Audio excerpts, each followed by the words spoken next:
Hello guys, this is your friend and we are back with a new fanfic. Which is What If God Like Naruto Got Harem with Tayuya, Femkyuubi, Kaguya and Temari Part 1. And if you enjoy this fanfic then please press the like button and subscribe to my channel for more fanfic like this. And now let's start the fanfic.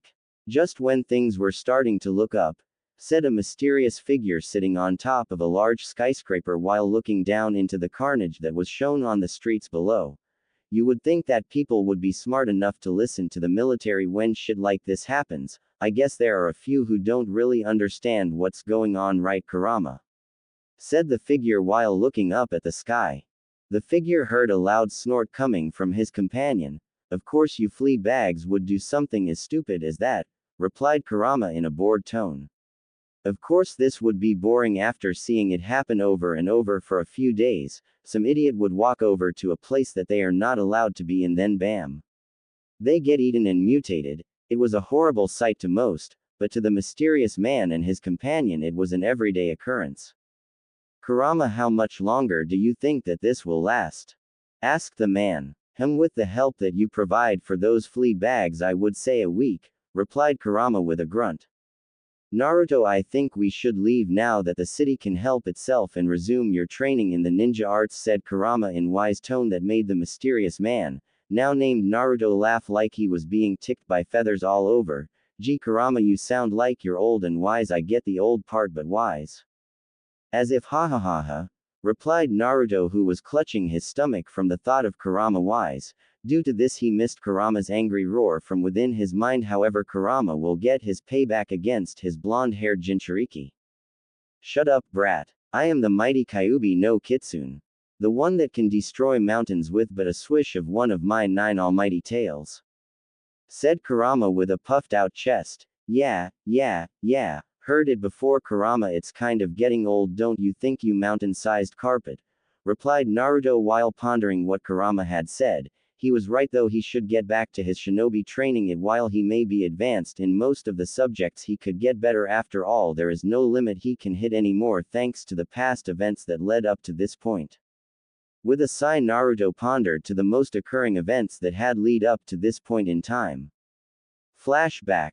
We find ourselves looking at a young spiky blonde-haired boy with crimson tips sitting down on his bed reading a book about advanced Fuinjutsu studies and a book about elemental chakra natures.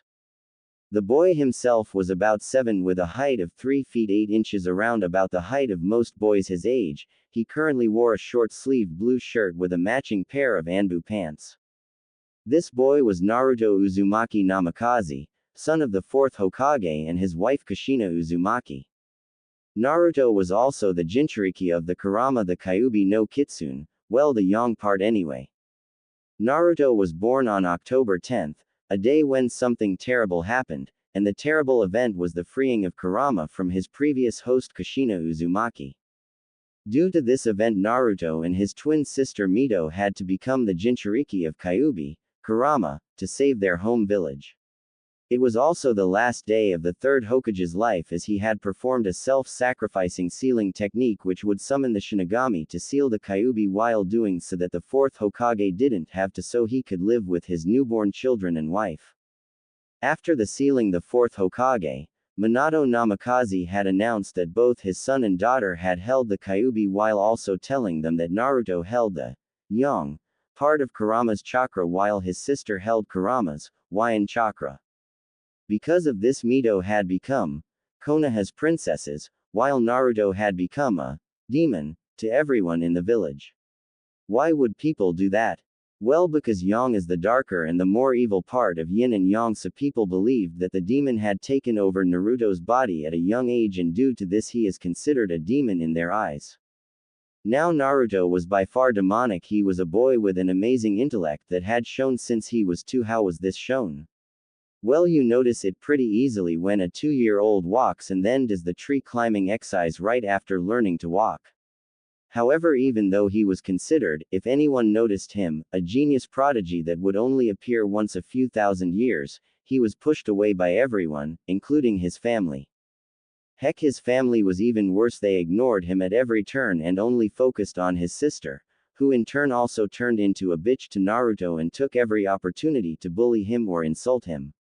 Now while this would break anybody else, Naruto was one of a kind. He would not ever get broken. He would never break his nindo in never giving up and protecting every precious person he could. He had created his nindo off his own perception of things. Now back to the boy reading his book. Damn, this is boring, thought Naruto as he had already read everything in this book multiple times to make sure he never decreases in his Fuinjutsu knowledge. Sigh. I wonder if Itachi ni and Shisui ni is back from their mission, though Naruto as he hopped of his bed and heading downstairs towards the front door. Now the Namikaze house that Naruto currently lived in was a modest house. It had 6 bedrooms, 3 bathrooms and 4 showers. The house also had an onsen in the back along with a training field used to train in secret due to seals protecting everything in the training field. Once again modest, compared to most other clans who had owned massive estates that could fit hundreds if not thousands of people in them.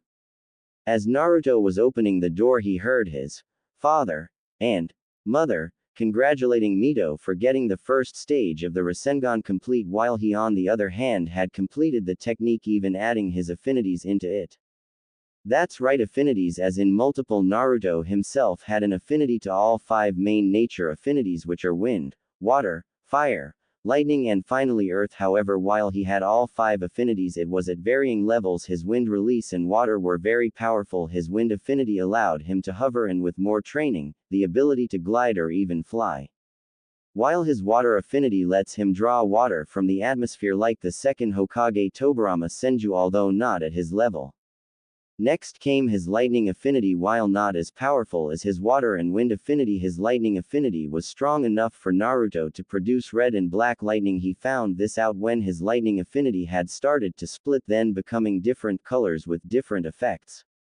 The red lightning was more faster and looser than the black lightning, which meant that his red lightning could be used in area attacks, while his black lightning was more powerful and compact, making it good for single or 2-on-1 battles. Now his fire and earth affinities was around the same level, where if Naruto trained enough, his last 2 elements could reach his lightning affinities level and maybe his water and wind affinities level. With a sigh, Naruto walked off to training ground 44, or as most people call it, the Forest of Death. When Naruto reached the training field, he could see 2 figures battling it out with fire jutsu and rapid tai jutsu techniques. Now this is what got Naruto's blood pumping. A full-on shinobi spar or fight. Now Naruto understands what shinobi do, but he still couldn't help himself when watching 2 high-grade shinobi duke it out. Once he had finished his thoughts, the 2 figures appeared in front of him. They were Itachi Uchiha and Shisui Uchiha, elite members of the Uchiha clan and Naruto's unofficial Ni-sans. Itachi ni, Shisui ni, shouted Naruto as he spear-tackled them into a massive hug. Truly, Naruto liked Shisui and Itachi the most in the village. However, that's only because they were the only ones who had given him the chance to prove himself. Itachi cracked a small smile while hugging his unofficial brother. He truly didn't see why or how people could think of him as a demon. Hello Naruto-kun, did you finish your training for your special gift? Itachi asked, and when he saw Naruto nod his head, his smile grew. Hey! Screamed Shisui, tired of being ignored. When he had got Naruto's attention, he had a full-on smile on his face. Naruto, did you do my training along with Itachi's schedule? Asked Shisui with a smile. He knew no matter how hard he made training for Naruto, he would always finish it and do more than he is expected to do. It's what makes it fun to train Naruto. Of course I did, Shisui ni. Who do you think you're talking to? Said Naruto with his chest puffed out in pride. Oh really? Said Shisui with an evil grin growing, which in turn made Naruto's spine shiver at the look. Okay then Naruto, since my training seems too easy, you have to triple it along with having resistance seals at level 20 feet, said Shisui with a shit-eating grin on his face. Even Itachi paled a little. Having to do Shisui training was hell. Doing it 3 times more and having level 20 resistance seals was just too hard to accomplish. Hell, even Itachi Uchiha thought so himself. However, he also knows Naruto's attitude, so he knows what's going to happen. Fine, your training was easy anyway. I bet you I can finish your training in a day, Shisui, said Naruto with a finger pointing at Shisui in a dramatic way. Fine, let's make a bet. You do it in a day and I'll help you with the shunshin so you can get it to my level. But if you lose you must wear a pink toto for a week while reading ICHA, said Shisui with a grin. No way was Naruto accept, deal. Shouted Naruto shaking Shisui's hand. And in that day Shisui was depressed. His training was nothing but a little tearing for Naruto and that he had to help Naruto with the shunshin. Itachi had watched the whole thing and could only laugh because it was priceless. Now this was usually Naruto's routine. 6:30 a.m. wake up, eat and shower. 7 a.m. training in Fuinjutsu and calligraphy. 8 a.m. chakra control with Kage Bushins. 10 a.m. medical chakra and genjutsu training. 11 a.m. lunch and kenjutsu training. 12 a.m. ninjutsu and secret training. 2 p.m. taijutsu and ninjutsu with Itachi and Shisui. 5 p.m. Fuinjutsu studies. 7 p.m. dinner and Fuinjutsu practice. 9 p.m. sleep. Naruto would repeat this schedule nearly every day of his life, and because of it he could safely say that he would be a mid-high jonin in terms of skills and around mid-chunin in experience, since Itachi and Shisui have many different styles due to copying their enemies' attacks and using those attacks against Naruto, so he had a good knowledge of known attacks in most subjects. But it's the next event that would lead Naruto to his new path. Flashback end. I really shouldn't really think back to that event, mumbled Naruto as he slowly got up, showing his appearance of 5 feet 11, which was impressive at the age of 13, with muscles showing through his black skin-tight muscle shirt and black baggy pants which had been taped off at the ends, along with wearing some red and black Nike runners. Next to him sat a black jacket with hood which had red flames on the edges of the jacket and 5 symbols going in a circle along with a 6th symbols in the middle of them. The symbols were what defined Naruto, however, due to many battles since he had left Konoha, the symbols had been ruined beyond repair. With a quick little stretch of both arms and legs he blasted off his perch towards a forest that was quite far from his original position. Kurama, how much more training do you think I will need to be able to reach the power you think I need? Asked Naruto with an even tone and a straight face, as Kurama had requested that he trained till he reached a level that not even the sage of the 6 paths had reached. It had always puzzled Naruto why Kurama wanted him to get stronger than the sage, but who wouldn't want to be that strong? 6 months and you should be ready, and as to why? Well, Konoha is the next village holding the Chunin exams, right? Said Kurama with a full-faced grin, which was matched by Naruto. Ooh, good plan, Kurama. Imagine the faces of everyone in Konoha when they check me out. Said Naruto with a puffed-out chest while in a heroic pose. You're still a brat though, replied a bored Kurama with a shrug, which in turn made Naruto depressed, with a cloud floating over his head raining heavily with small bits of red lightning and black lightning sparks coming out of it. Shut up, I'm going to be the one who brings peace, you hear me? And not because of the fact you said I should, said Naruto with his nose held high in the air, which made him miss the tree he ran into. Thud. Ha ha ha ha, said Kurama as he rolled on the floor on his host's mindscape while crying tears due to laughing so hard. You son of a you hash asterisk Kurama, why the asterisk dollar and hash didn't you tell me of that mother dollar asterisk hash tree? Screamed Naruto, holding his nose as he knows it had healed the second of the impact due to an abilities he had gained. Ha ha ha ha, oh my god, a tree, a goddamn tree, knocked the mighty Naruto Uzumaki on his ass. Ha ha ha ha ha, laughed Kurama while using his tails to wipe the tears still spilling out of his eyes. It's not that funny, replied Naruto with his arms crossed and a pout on his face as he looked at the now broken tree. He had to admit the powers he had gained through his travels were the best, especially his black light virus ability, which he had gotten after leaving and traveling past the elemental nations. Flashback. Captain, the ship is getting destroyed, shouted a sailor while dodging flying debris which had been torn off the ship. Well lads, we had done better than most, but looks like we aren't going any further since this is the last few moments of our lives, said the captain in a bitter tone as he looked at each of his men. However, he had noticed the small blonde-haired kid start swimming towards the storm and slowly disappearing into the clouded winds, never to be seen again, or so he thought. Damn it, Kurama. Is this seriously the only way to get through the storm? Asked Naruto as he had been swimming through the storm for the past 3 hours and it didn't look like he was getting out of the barrier anytime soon. Kid, we are close just about. Now. Dive under, said Kurama as Naruto followed his instructions only to find himself sitting on a large amount of sand and a lot of weird-looking things that had 4 circles and a body. And massive building that he had never though were possible to be able to create. All in all, it was breathtaking. Kurama, where are we? Asked Naruto in a whisper only due to the amount of awe he had currently going through him. We are outside of the elemental nations, which is in a dimension seal along with a barrier seal set up by the sage of the 6 paths, said Kurama in an even tone, but even he was amazed what he is witnessing through his host's eyes. That's just amazing, this is amazing, I can't believe that I, said Naruto only to be caught off guard by something hitting him on his head, so much for his skills although he was awed which he had blamed his dropped guard on. Huh, what is this blackish thing? Asked Naruto while watching the black goo thing just sitting on his hand. Kurama, is it me or is it being absorbed into me? Asked Naruto with a straight face. Seems so. Let me take a look at it. A couple of minutes later Kurama had finally spoken.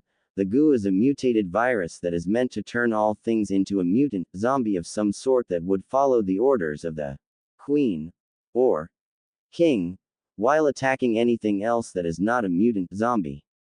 However, you seem to be absorbing it and being able to control it, which is surprising, although you should be blacking out soon due to the rapid changes occurring due to the goo strengthening your body here, so I will see you in a bit later. And with that, Naruto fell face first onto a side bench which he would wake up to for the next few days. Flashback end. I got to admit, thanks to the blacklight virus, my training had taken to new levels along with doing the added bonus of infusing the blood that had been injected into my bloodstream to kill me, but you got to admit it's ironic who they had chosen to try kill me when the blood didn't match up to any of my blood records. Said Naruto with a shit-eating grin on his face. It had been a definite surprise to him whose blood had been injected into him to try and kill him through diseases because of the not matching blood. Safe to say he was extremely happy whose blood he had absorbed into himself. Kurama had a shit-eating grin showing his massive fangs that would make most, if not all men shit themselves at the irony of the situation. After all, the blood of the only 2 men aside from the sage of the 6 paths that could control him was now a part of his host. And now because of it there will literally no such thing as a barrier to stop Naruto from becoming the greatest there ever will be. Son of a bitch, shouted Naruto with anime tears pooling down his face. The reason for this.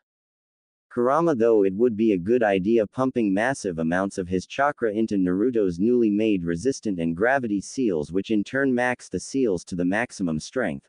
What's worse is that Naruto had a resistant and gravity seal on each of his arms, legs and torso. Now add in the fact that gravity doubles the gravity of the seal each and every time it is upped, and then add the resistance seals that make moving look like a snail's pace each and every time it is activated. Now this would not be as bad if Naruto had used the normal gravity and resistance seals, which had a cap of 10x the amount of gravity and resistance a normal seal does.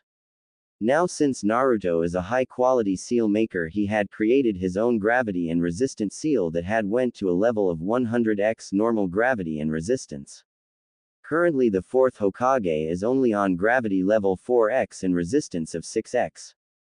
Now because of Kurama, Naruto is currently in a massive crater with broken bones and torn ligaments along with multiple fractures and injuries, while also wearing his gravity and resistance seal at level 100x the normal amount. This brings us to Kurama laughing his furry ass off and Naruto drowning in his own anime-style tears which had filled up half the crater he was in. Screw you, Kurama, shouted Naruto while trying to swim out of his own tears and onto soft safe land where he could prominently pass out without a care in the world. Ha ha ha ha. Well Naruto, you know that in a few days you will be able to adjust to the weight because of the blacklight virus always evolving along with me speeding up the process. So if you would kindly get back to training, we could get back the elemental nations a few weeks before the Chunin exams and go see your Ni-san, said Kurama with a slight grin as soon as he had mentioned Nissan's Naruto started to move and walk around determined to adjust to his new weight and resistance so that he could meet his Nissan's before having to learn more ninjutsu and genjutsu techniques. The reason for this is while Naruto has near perfect control of his chakra and elemental affinities, which had gotten even stronger, he had no techniques since he had not copied his father's library and instead only learned the Rasengan along with adding his affinities to it. Because of this he was really lacking in techniques in both ninjutsu and genjutsu, although now that he thought of it he might learn medical jutsu just so he could help Kurama heal him when he gets injured, even though Blacklight and Kurama could make a decapitated head regrow at a rate of a few minutes, but that's only if he had enough biomass from consuming either animals or people to regrow limbs. Kurama, what do you think we should do about these fiends you told me about, said Naruto in a relaxed tone. The reason for this was after the whole Manhattan incident he had traveled and learned multiple cultures and traditions of different countries and states. It was mind-boggling for Naruto to learn so many different cultures and beliefs. Although his most favorite was the monks he had met on a hill near Japan. The monks themselves had trained him in the ways of peace and kai, which was the physical part of chakra.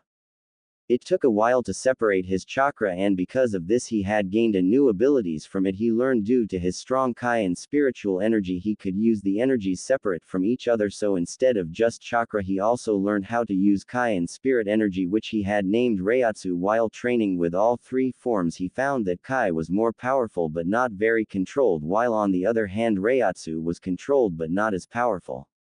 With this in mind, chakra was the one with the most potential because it could be strong and controlled to a point where kai and Reiatsu don't even compare. Although kai allowed him to fly and Reiatsu allowed him to sense anyone in a few miles, he knew he was only scraping the surface of his new abilities.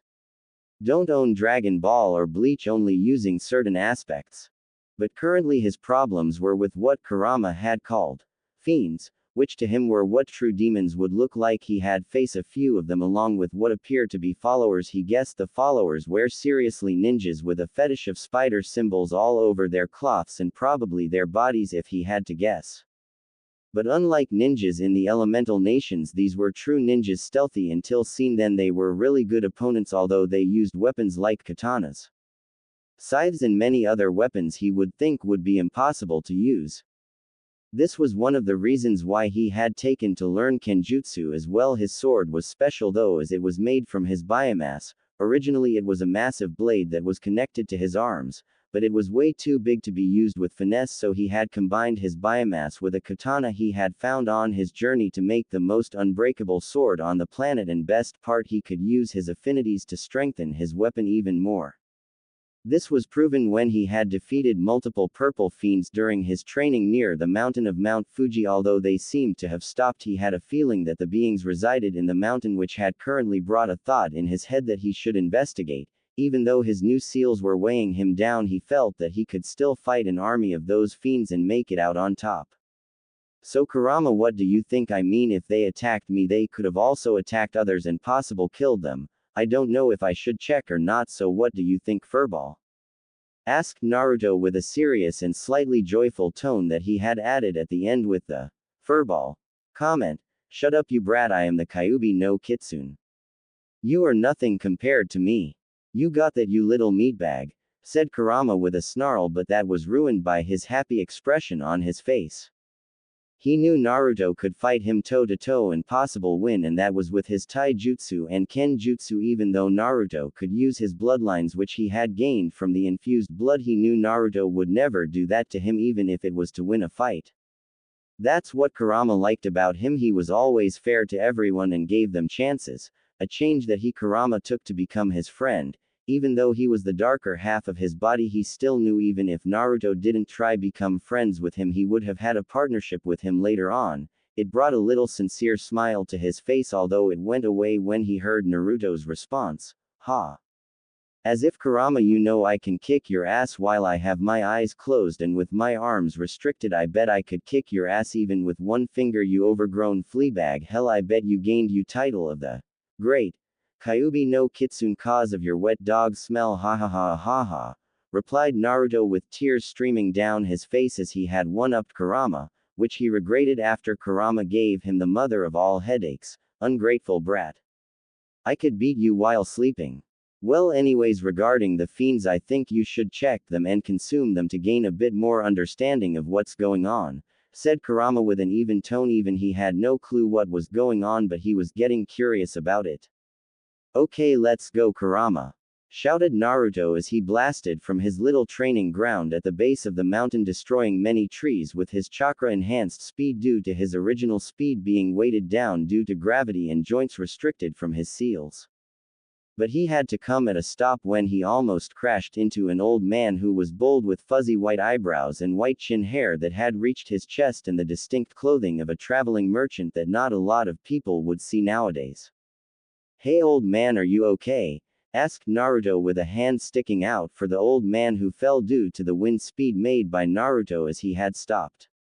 I'm quite fine, young man. What are you doing here though? It's quite dangerous up that mountain, said the old man with a concerned look on his face. Hell, he didn't expect anyone to be here apart from a ninja with the name of Ryu Hayabusa, don't own once again. However, he had seen him only a few hours ago when he went to deliver the dragon gem to enhance his dragon blade. Oh, sorry old man, but I had been fighting these purple things. I think they are good fiends at this. The old man swallowed hard and an expression of seriousness had appeared. However, Naruto was busy talking to notice. And I have had this weird feeling that the fiends had been living in that mountain, so I was planning to travel into the mountain and check it out, said Naruto while the old man had slowly begun to draw out a hidden Tonto blade from his pack ready to fight the boy who could possibly be working for the archfiend. Old man, put your blade away. I can sense you doing it even though your emotions say you're conflicted and confused, replied Naruto with an even tone. He could feel the old man's emotions and his Reiatsu and Kai levels, and for an old man he was really strong. Well, for people outside of the elemental nations. How did you know that? I had spent many perfecting silent kill techniques, said the old man, flabbergasted that he had been found out. He had completely missed out the fact the boy in front of him could sense emotions. It's a gift, you could say. Anyway, my name is Naruto Uzumaki Senju Uchiha, said Naruto with a grin. He had figured out since he had the blood of two people from the Uchiha and Senju clans, he might as well use the names. After all, he was technically related to them now. Naruto Uzumaki Senju Uchiha, quite a long name, my boy. My name is Muramasa, said the old man, now named Muramasa, with a slight bow, which he regretted when his hip cracked.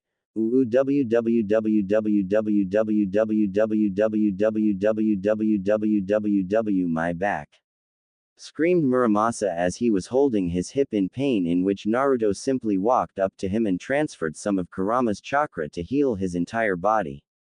Muramasa couldn't explain the feeling. He was in pain a second ago, now he was feeling at peace and feeling like he was a 20-year-old. The first thing he noticed was that the boy Naruto had placed his hand on his back while releasing an energy outside his body. It was similar to Kai, but at the same time wasn't. It was better.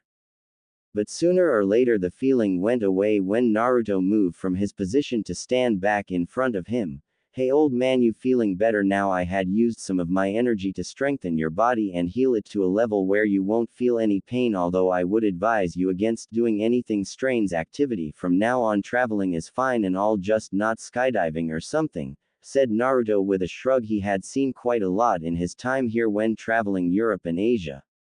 Although Australia was a fun place to relax, it was quite and had a lot of places to camp. My boy, I don't know what you had done or how you had done that, but thank you, said Muramasa with a sincere smile. The boy in front of him was special. Boo What the hell? Said Naruto, looking up to what looked like a dragon with extra limbs. He had seen the old man's face when he saw the beast and he became saddened. Old man, keep safe, I fight that thing. With that, Naruto ran at the speed of light and delivered a powerful cranium kick. When he had reached the thing, it was truly the coolest looking thing apart from Kurama he had ever seen. It looked so badass. Then he had noticed a dude in all black on the floor with a woman helping him up. However, he was cut from his ponderings by a big ass tail aiming to hit him into the ground. With a dash to the left, he had landed on the beast's back. His dash ability was from his blacklight along with glide, which with his wind affinity made it seem like he could fly, although it was hard. The most he could do with his wind affinity was glide, but since his blacklight abilities allowed him to do that anyway, so there was no point in wasting his chakra, even though because of his control and amount it would take a stupid amount of constant S-rank jutsu to even waste even a quarter of what he had. Oh look, the tail again. Su original. I think Kurama actually owns that since he has 9 tails to swipe at people. Su, this dragon beast thingy got nothing on Kurama. Oh no you don't, you overgrown lizard. With that, Naruto jumped high into the sky, creating his first original jutsu, Futon, Rasen Shuriken. With that he hurled the spiraling shuriken of death into the back of the massive beast. Time to finish this. With that he unsealed his bio sword and slashed straight down, splitting the dragon into 2 while also absorbing the beast into himself. Due to this, his bio sword had changed into a sword similar to the blade that the black ninja dude had across from him. The main difference of the blade though was that his blade's color was crimson with a black outline at the edges of the blade with a cross guard of a dragon spiraling around the blade. The handle also changed. Before it was just a black cloth, now it was a crimson cloth, this black diamonds going down the handle. It truly looked amazing. Hell, he could feel the power of a archfiend dragon crossbreed in the sword. However, before it was a being of pure hatred and evil, now it seemed like a wise and controlled being. Since being absorbed into the blade, it was a nice feeling for some strange reason. Well, it was until the man started to attack him for no sudden reason. Although Naruto could tell he would get his ass kicked in a weapons fight, he would still destroy the man with his pinky finger if he bothered. Could you please stop attacking me? First the old man and now some random dude who was getting his ass kicked started to attack. Man, people today, who are you? Said the man in a cold serious tone. It was kind of badass how he looked and sounded. Maybe he could wear a similar outfit.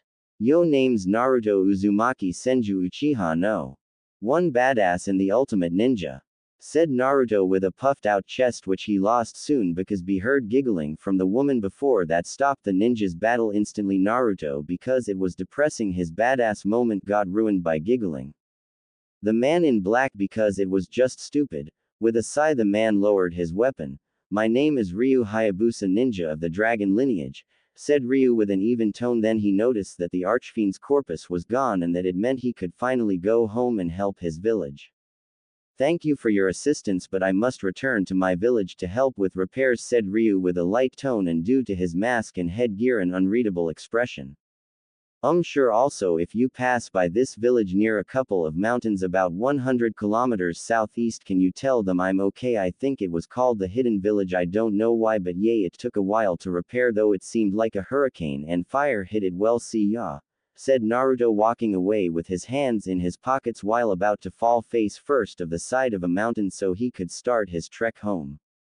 Wait, said Ryu with a surprisingly pleading tone. Was there a blind man called Joe? Said Ryu. Depending on Naruto's answer would depend on what he would do. Yeah, he used to be blind. While I was there I decided to heal everyone there. I healed his eyes and most of the villagers' illnesses and disabilities. It wasn't that hard, said Naruto with a shrug. It really wasn't hard with Kurama's chakra. If that's the case, I would like for you to come to my village and learn the ways of Ninpo for your actions here and for helping my village rebuild, and if you did help my father with his blindness I give you my gratitude. Do you accept? Asked Ryu with an even tone. However, anyone could hear the joy in his voice knowing that his village is fine. Should I, Kurama? Asked Naruto. While he did have time to waste, he wanted to see his Nisans, but learning this Ninpo sounded interesting, and maybe learning Kenjutsu and weapons from this man would be a very good thing. While Naruto owned him in nearly everything, the one thing he couldn't hope to beat the man in front of him was with weapons. It was amazing how good he was. I think you should. This could be another trump card, and with your dujutsu it should be easy learning them and you can practice them while on the move. Maybe even learning how to use a bow would be good. Imagine a chakra-enhanced fire arrow would easily destroy quite a lot of things, and with wind it would do massive amounts of damage that not much could hope to do, said Kurama with a wise tone and interested posture. For once the lazy fox wasn't asleep. Good point, Kurama, thanks for the advice, replied Naruto through their link. Sure Ryu, I would love to, but how are we going to get there? Asked a curious Naruto until he heard Rotter Blades and the woman from before flying it. Get on, you two. Next stop, Hidden Village. with that both Ryu and Naruto appeared on the flying machine which had started flying towards the Hayabusa village. What the hell? Said Naruto while blinking at what he was seeing. It looked like an execution but no one was supportive of it. I wonder what's going on. Walking up from behind the large group he heard some mummers saying, "No, not the hero of waves," or, "Why him, he saved us all," and a bit of, "Damn Gato, that filthy bastard." All from that Naruto knew this wasn't right. He knew that the man being held up right now was innocent and the one holding the execution was the one in wrong, so, as Naruto Uzumaki, he won't let it happen.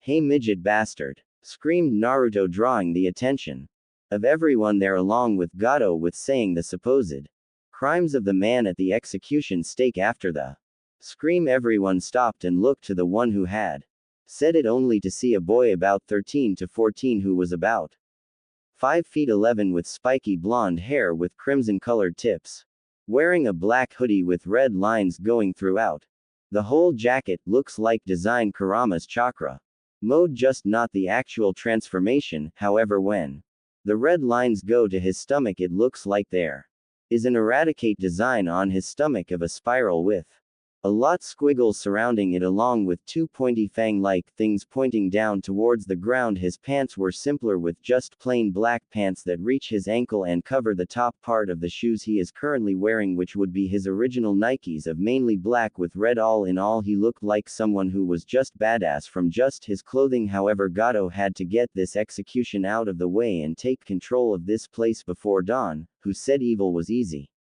Then he remembered what the brat had said. "What did you call me? Kill the stupid brat now. Whoever does get 1,000,000 right here right now," screamed Gato while red in the face due to the anger he currently had at the stupid little brat. "You heard the boss. Let's kill the fucker," screamed a bandit who had charged in thinking he was getting 1,000,000 in a few seconds. How wrong. To Naruto, the bandits charging at him looked like they were walking at a snail's pace. No, seriously, without his dujutsu this was pathetic. I mean, seriously, he could fall asleep and then kick their asses. Oh well. With a tilt of his head he saw a blade fly past him, which he chooses to ignore in favor of kneeing the bandit in the gut. What happened next surprised him. The bandit seriously flew back at the speed of sound due to the strength of the hit Naruto had given him. Because of this, that single bandit flew into his colleges and killed them all due to the impact. Everyone just stared at that. This little kid, even though he was quite tall, need a man with such strength that he killed him and his colleges due to the speed he was sent flying. It was amazing and kinda scary. What if he wanted to work for Gato? Some people started to cry. I mean, who would turn down easy money? No one. That's who. "You midget bastard, let the guy go before I tear your goddamn head off," said Naruto with bored tone. I mean, seriously, his first fight he killed a whole group of bandits with one strike he was holding back on. Seriously, this sucks. "Unless the people here think you deserve it," said Naruto in an afterthought. Because of this, Gato started sweating. This fucking kid killed all his hired muscle in 10 seconds. What the hell did he do to deserve this? Get me as an author, laughing face. Wait kid, how about a deal? Said Gato with a slight grin, knowing no one turned him down on his offers. At this, the people of Wave started holding their children closer while the man at the stake was looking down at the kid with a slight smile, which a few people noticed. "If you work for me, I will pay you 10,000 yen an hour, 1 yen equals $1 just to make it easier, and as a bonus, if you kill this man brutally, I will give you some slaves to please yourself. What do you say?" said Gato with shit-eating grin on his face. "Not way someone would turn down high. The hell you take me for, asshole? I'm not going to do shit for you. My name is Naruto Uzumaki and I will always help the ones in need, and I will always protect those close to me, so take your offer with you to hell, cuz you just pissed me off, you asshole," said Naruto in a pissed off tone with a hint of rage and anger in it. At that moment, the people of the Wave started to cry. The heavens must have sent this boy to save them. There was just no way people do this for no reason. While people were thinking these thoughts, Gato, in a last-ditch effort, grabbed his cane and a sword from his dead bandits and held it at Kai's throat in attempt at stopping the blonde-haired monster from attacking him. "Step one more food closer and he dies," said Gato, who was grinning like a loon, thinking he would now be safe. How wrong. Who dies? Asked Naruto from behind Gato. At this, Gato attempted at slicing Kaisa's neck. It would have worked if he was still there. At this, Gato looks up to see Kaisa and his family hugging together with tears of joy pooling down their faces. At this, Gato looked up at his soon-to-be killer, which now looked like a god with how the light illuminated him. Naruto took no time in lifting the midget up with one hand. Gato, I don't know you at all, but from the way the people here talk about you and your previous actions tell me that you are nothing but scum. But I don't believe it. At this, the crowd was dead silent. Was their new hero going to help Gato? Was him being nice all an act? They hope not. No. You are worse than scum. Trying to break families apart, crushing all their hope. No. You don't deserve to be scum because you are no longer a human. You are a sin itself that I will kill to help others.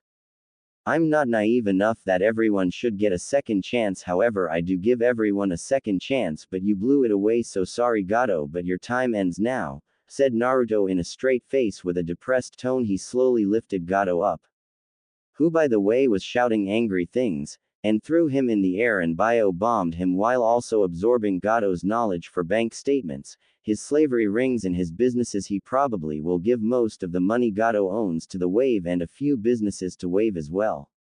Sigh. Well, that's over, said Naruto in a depressed tone. He hated killing. It truly was one thing he hated with a passion, but it was a must sometimes.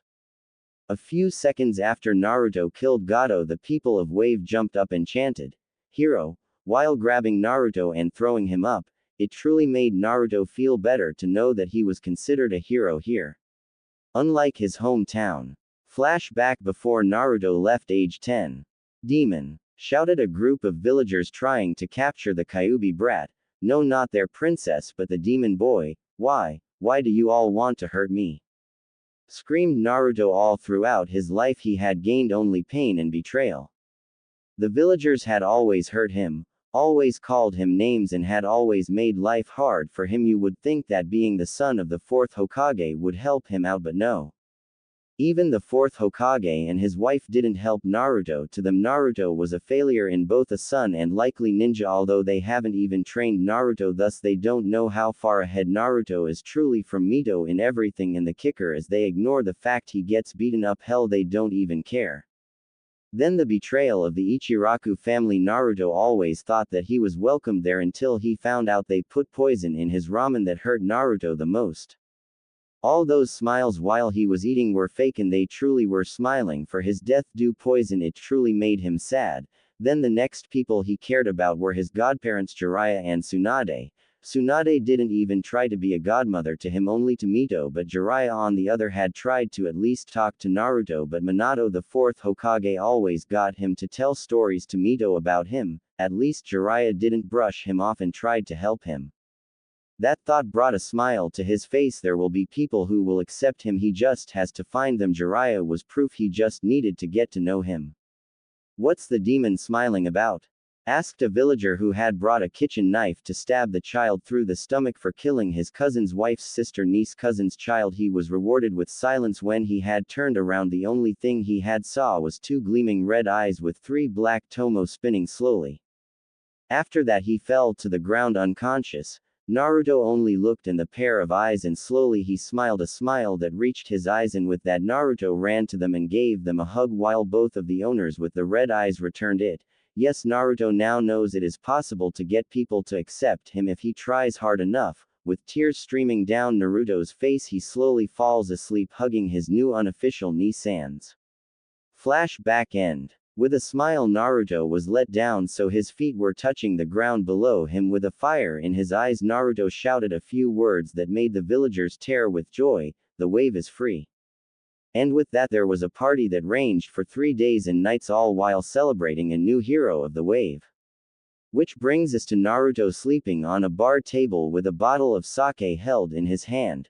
Due to his blacklight virus, which he now considers a bloodline, and Kurama, he could never get truly drunk and he can enjoy the taste of sake when he celebrates and not accidentally kill anyone while drunk. I mean, what do you get when a drunk person with strength that can shatter mountains gets pissed off and tipsy?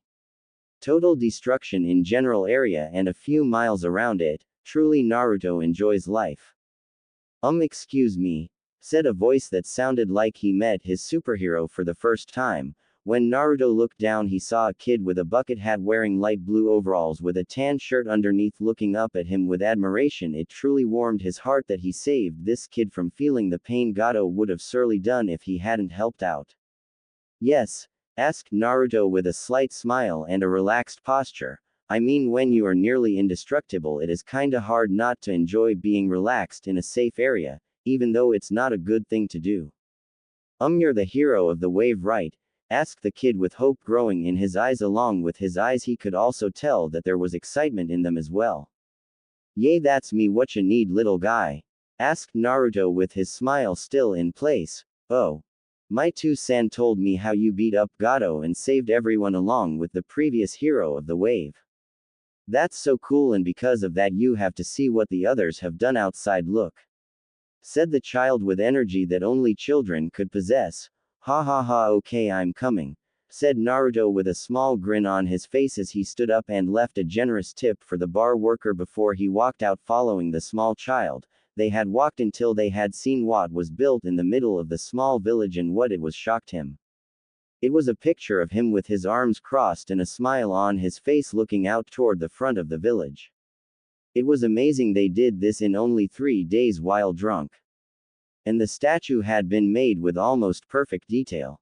They even had the symbols on his back, which most had not noticed while he was beating Gato. The symbols was a 6 magatamas on the outside in a circle, then on the inside there was the kanji for the names of all the tailed beasts, going from the first tail Shukaku, Matabi, Isobu, Son Goku, Kokuo, Seiken, Chome, Yuki, and finally his partner Kurama, and in the middle of it was 3 connected tomos. No one really knows what that means because Naruto is the only one who knew what it means. Still, it was nice seeing people doing it for him.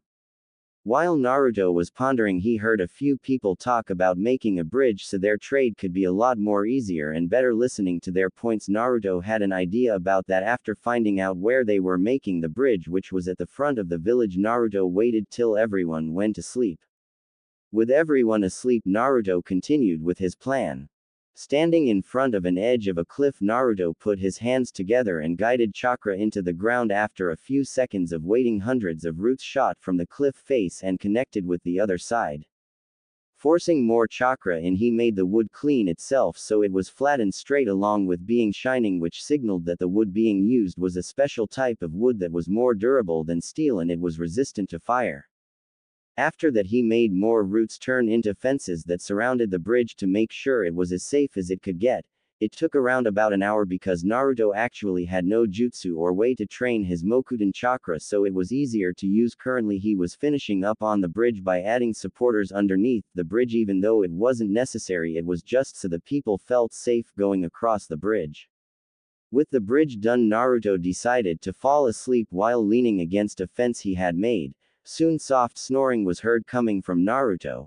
What he didn't know was that the small child from before was watching the whole thing. Moving away from Naruto's spot, he quickly gathered people who were still awake to get everyone else to see something Naruto did. The villagers did so in a few minutes, and when everyone saw the bridge, they smiled and waited for the child to wake up tomorrow. When Naruto came to, the first thing he saw was that there was people surrounding him. He first thought he was under attack until he saw he was on his bridge. Hi everyone. Naruto spoke, still half asleep. He slowly got up and got into a massive group hug with nearly everyone in the wave. It was kinda cool, everyone liked him and all. Kid, said an old man by the name of Tanzuna, which Naruto heard when he was listening to the plans of the bridge yesterday. You are truly an amazing child. Thank you for this. It really is amazing you would go so far for us, complete strangers, so with 100% support. Everyone thanks you for your actions, said Tanzuna with a smile. He couldn't explain the feeling he was feeling. His daughter still had her husband and his grandchild still had his father. It was amazing. No problem guys, said Naruto, rubbing the back of his head with a hand while standing up. Oh, also I'm letting you all name the bridge, okay? But also I got to go. I only plan to stay here at least 5 days and I better get going, so thanks for all your kind words and I'll maybe one day see you all again later, said Naruto as he started to walk away until he couldn't be seen due to the forests. That is until Naruto ran back while one again rubbing his head. Oh, also the bridge is made of a special wood that is stronger than steel and along with being fireproof, so no need to add anything to it, okay? Said Naruto with a big smile on his face. So see ya later. Again, said Naruto as he dashed into the forest with cage-level speed, which was once again restricted of his usual speed, but while he was running he still heard the name of the bridge and smiled. He heard the cheers of the new name. The Great Naruto Bridge. It brought more joy to him. All his life he was fighting against others, trying to make them see him for him and not the furball inside of him. No objection to being called furball. Yep, Kurama's asleep, lazy asshole. At that point he heard a slight grumble from his mind. Sino well summoning jutsu. And with that a poof could be heard and a small phoenix had appeared. Once the small animal saw Naruto, it nested in his hair, which miraculously didn't set his hair on fire. With a cute squeaky voice the little phoenix asked why she was here. Naruto ni-san, why did you summon me? Squeaked the little fire bird. Hey Rai, I was wondering if you could scout ahead and tell me how far Konoha would be. After that I'll give you some sweats, okay? Said Naruto in a loving way. He truly loved his summons, both the dragons and phoenixes. They made him feel safe, along with the grumpy fox, but he won't tell him that. Too late, heard it, said Kurama with a smirk. He also wouldn't say that he cared for Naruto. And I heard that, fuzzball, said Naruto with a smile. Okay. Ni-san, it'll look. Also mommy wants to see you soon, said the tiny phoenix as she flew off. Naruto smiled. He truly did love his unofficial family, and with that he set off to Konoha. At the gates of Konoha the two gate guards Izumo and Katetsu were working diligently to keep Konoha safe from her enemies. How, you may ask? That's simple. Playing poker while half asleep. That's the sight Naruto met when he walked up to the front of the gate, the two Chunin gate guards playing poker and ignoring his presence. So what does Naruto do? Prank them. Quickly applying a ninpo he learned from the shrine maidens, he changed himself into a beautiful woman he had met while in the Hayabusa village. Her name was Kasumi, dead or alive Kasumi, and she was a very developed woman who was so badass and cute it wasn't funny. Naruto in henge slowly walked up to the two Chunin, making sure his transformation swang left to right along with the hips shaking. He grabbed both Chunins by the shoulders and asked in a sexy voice that had hooked the two Chunin instantly. May I please enter the village? The two Chunin just nodded before they both shot back with massive nosebleeds that had painted the whole booth red with a laugh and a camera shot. Naruto transformed back to normal and simply walked through the massive gates to Konoha. Seems that this pathetic village hasn't changed much, said Kurama with a grumble at being back in the village that had sealed him not once, not twice, but 3 times, although his third time was very good. Well, for him, he doesn't know about his other half. Maybe that's something he could think about later on. So what's first on the agenda, Naruto? First is relieving my blood clone from his duty. I guess. I don't know if he was pampered after I left or treated worse. Guess I'll see soon, said Naruto while locking on his blood clone's signature. Now you might be wondering how Naruto knows the blood clone jutsu. Well, he actually learned it before leaving. He didn't want people going after him as soon as he was classified missing, kinda why he left elemental nations in the first place. He had created the clone with his personality to see how the influence of the villagers affected him. Now the clone knows he is a clone and he doesn't really have emotions itself, but he displays them for the experiment. Although since it's a blood clone, Naruto will gain its memories even if Naruto tried to ignore them. With that thought, Naruto arrived to a broken apartment, not really where he expected his clone to be. He must be there to visit someone. He walked up the stairs and finally reached the room where his clone was. The first thing that greeted him was the word demon written on top of the door itself. Expecting the worst, Naruto slowly opened the door only to tilt his head to the left, dodging a kunai that would have taken an eye out and probably kill someone if they didn't know of it in the first place. Walking into the room, Naruto heard someone crying. Walking to what looked like a bedroom, he went to the bed and flipped the cover off to only see something that brought tears in his eyes. There his clone was crying while holding onto another 2 people. These 2 people had distinguishing features that had made them stand out, but looking to why he was crying. There was the clone, malnourished beyond point, looking frail and beaten, then the 2 people looking at his clone with tears streaming down their faces.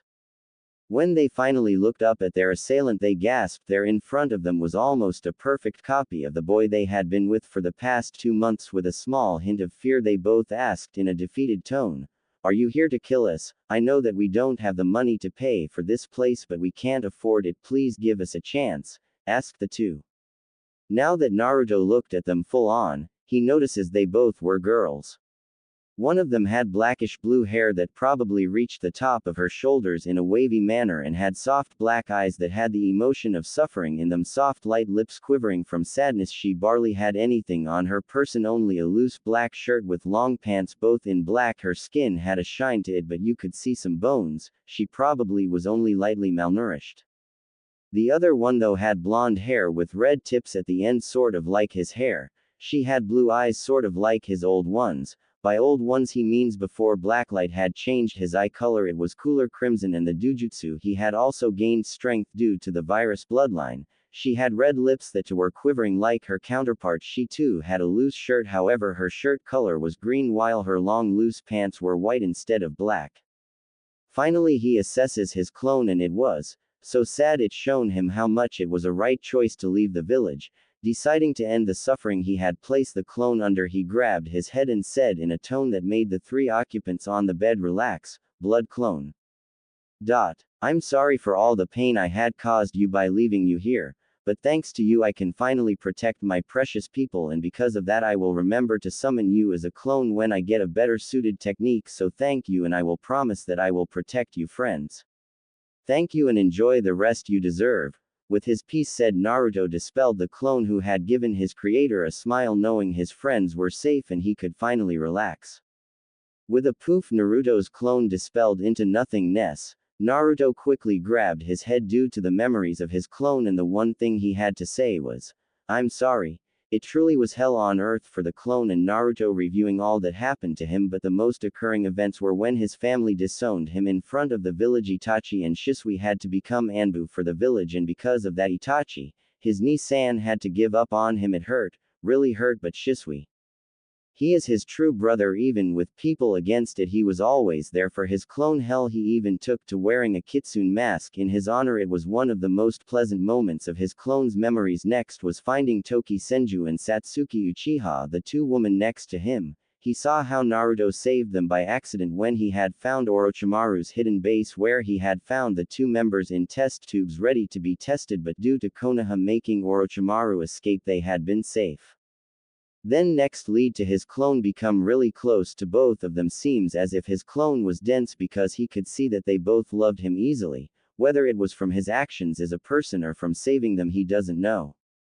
Then came the three of them attending the academy. It was easy to see that his clone was sabotaged in everything, whether it was education or taijutsu. It was horrible, but even worse was that Toki and Satsuki were treated bad because Naruto was friends with them. Although they hadn't gotten sabotaged, they constantly got picked on because in others saying they were nobodies who could get killed and no one would care. That pissed him off instantly.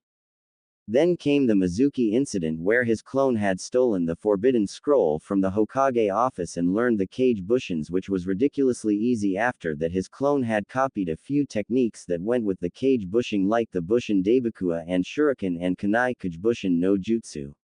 They were great techniques, and the best part, his clone had copied every Mokuden Jutsu ever made along with the elemental training for it. Then came the events of now apparently Naruto, Toki and Satsuki had to pay 5 times the cost of the actual price to live here, and because they couldn't get enough today, they were expecting to get kicked out and thrown on the streets. That saddens him to no end, so with a jump he picked both girls and placed them in a fireman position and jumped out of the house and into the forest of death. Now both girls were scared a stranger killed Naruto or dispelled him and then taken them to the one training ground everyone was afraid of and then set them down. Satsuki, thinking for the worst, said if he could kill them first before raping them, or at least knock them out for it, and Toki also saying things along the same line. That made Naruto cry a bit. Who could do this to others? He knew it was hatred for Kurama, but seriously it wasn't right. With a sigh, Naruto sat on his ass in a cross-legged position, looking ahead of him into Satsuki's eyes and Toki's. He started talking. "Hi, my name's Naruto Uzumaki Senju Uchiha, formerly Namikaze, it seems. Although I got an idea of what to change my last name into because it's too long. My likes are Toki Senju and Satsuki Uchiha, who I had found in Orochi Tem's test tube 3 years ago. My other likes are sleeping and cuddling with you and eating ramen with the two of you. My dislikes are rapists, cold-blooded killers, perverts and those who treat you both wrong because of who I have inside me. My dreams for the future are to become the best Hokage ever and to bring world peace like the how Jiraiya had tried to do and like how the Raikudo Sennin had done. My hobbies are spending time with you both and practicing Fuin Jutsu along with training and secretly helping you both in gardening. As soon as Naruto said his hobbies, both girls bolted into him and grabbed him by the neck. How dare you? Pretending to be Naruto-kun, you bastard! Screamed Satsuki with her Sharingan activated with two tomos spinning wildly with Toki summoning some roots to keep him in place, but what he said next brought them from anger to love and tears. I won't hurt my Himes no matter what. I would kill myself before I do that, Dadbao, said Naruto with a smile. Slowly Satsuki and Toki stood up and glomped him, silent tears streaming down their faces. Are you still are Naruto? Asked Toki quietly. The clone had my personality before I left. He was an exact copy and I have his memories, and I can say without a doubt I am the one you both have a massive crush on, right? Satsuki-chan. Toki-can, said Naruto with a grin. He was rewarded with the two blushing standing up. He held a hand out for them both. Now would you girls like to live in a mansion or two-story?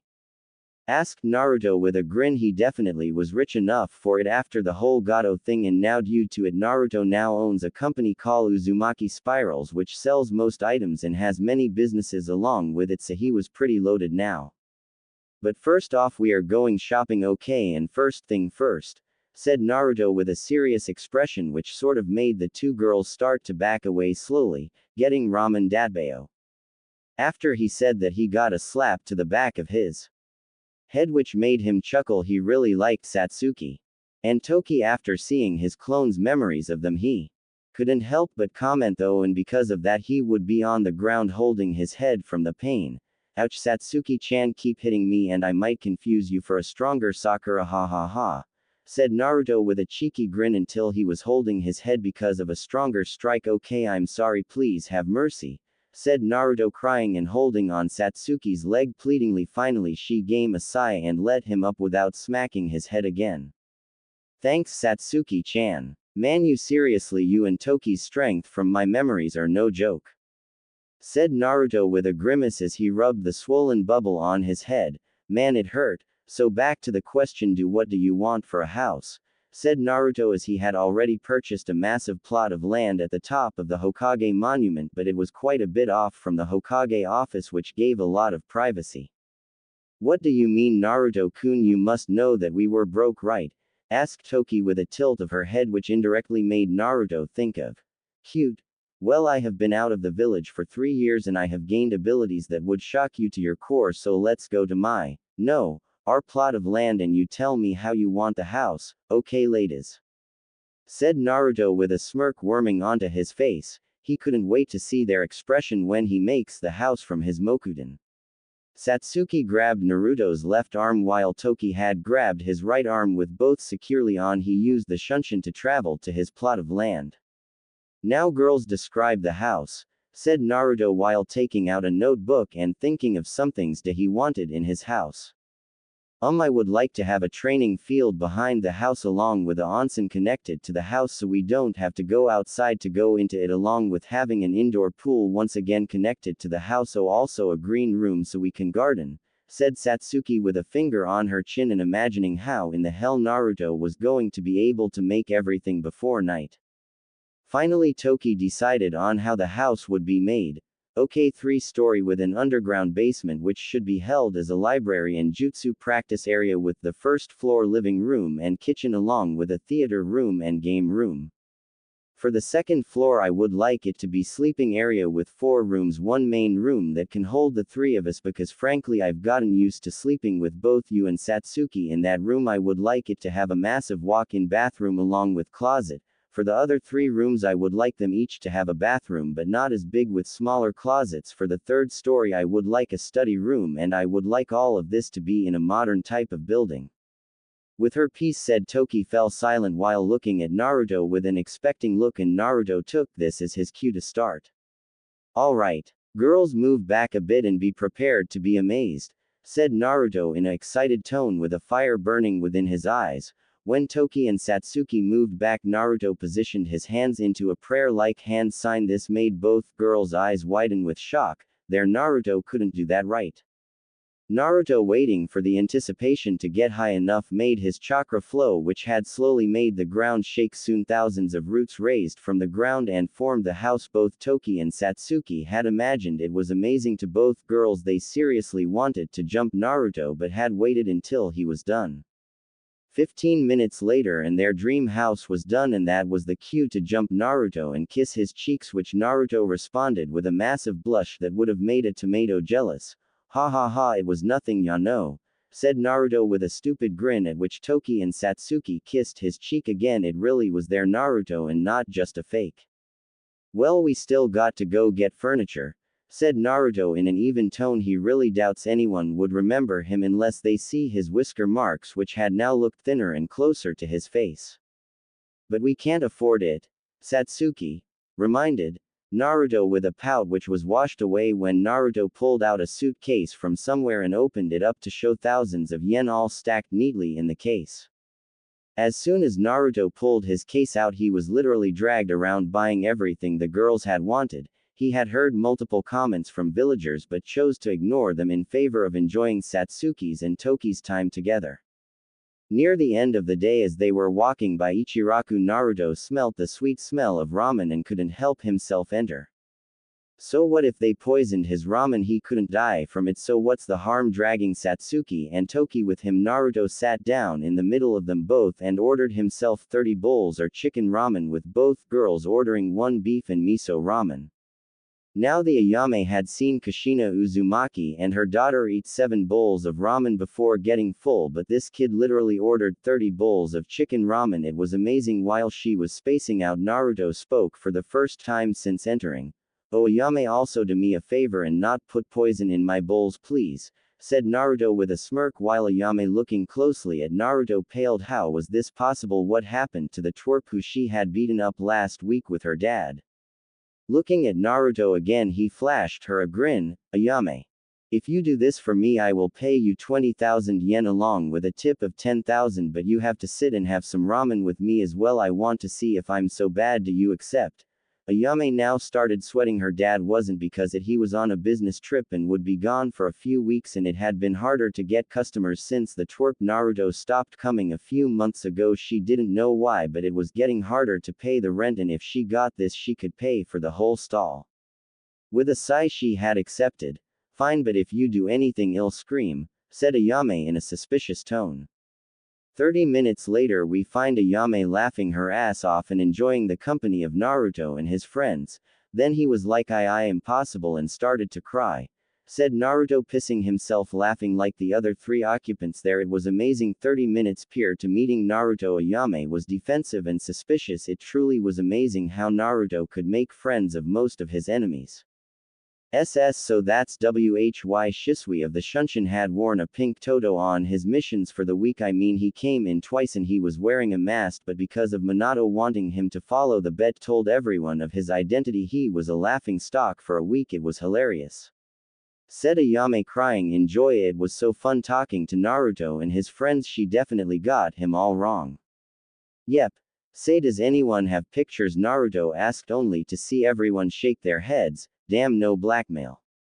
Toki, who had almost fell off her chair, saw the flaps to the stall open, looked on in worry, as the only people she thought Naruto couldn't stand were right there: Minato Namikaze, Kushina Namikaze, and finally the heiress of both Uzumaki and Namikaze, Mito Uzumaki Namikaze. Ayame had seen them enter and gasped until Naruto looked.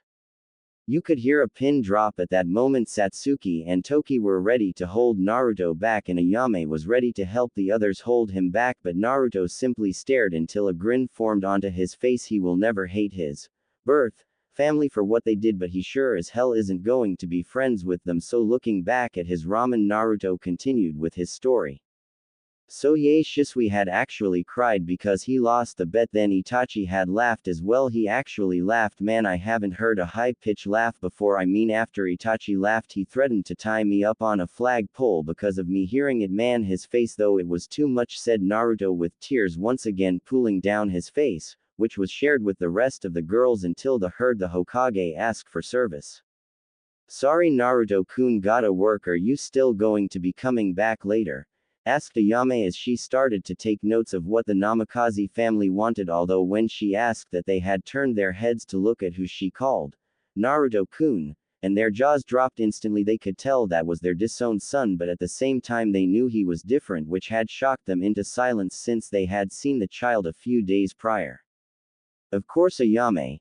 Ni-chan, said Naruto with a grin, splitting his face as Ayame glomped him for saying that before. When she had hated Naruto, she despised him for saying that, but now it felt nice, really nice to hear that. Okay Naruto-kun, be safe, and Satsuki-chan, Toki-chan, keep him away from trouble, okay?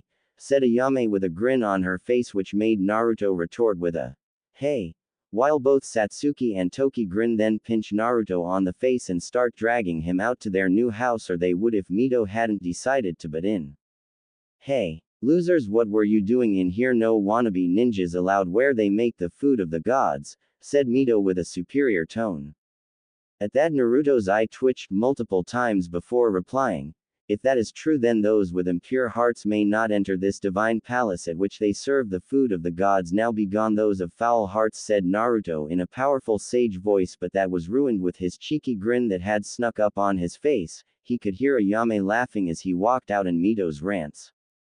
All life is good for Naruto and his two favorite girls, who had resumed pinching his face again.